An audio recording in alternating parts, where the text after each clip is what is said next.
The Washington Post is dying, and their reporters are not taking it well. After layoffs and declining business, staffers held a fiery meeting where they demanded answers after their current executive editor was forced to step down. And boy, they did not like the answers they received. Washington Post publisher Will Lewis then explained to his staff simply that no one is reading their work anymore. Thank God for the rise of independent media. I'm not the kind of guy who cheers on mass layoffs, but in this industry, we must make an exception. The amount of damage that state stenographers like the New York Times, Washington Post, and Wall Street Journal have done to our society by lying to its people and shielding our government is immeasurable. They cheered on and did propaganda for every single war the United States participated in or funded during my entire life. They pushed bullshit economic theories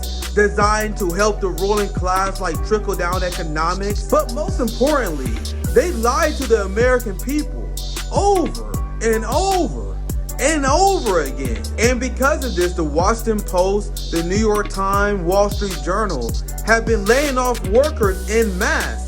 They have been struggling because they lost the faith of the American people. So while the Washington bubble is having a meltdown over the decline of corporate journalism, we are actually living through a boom.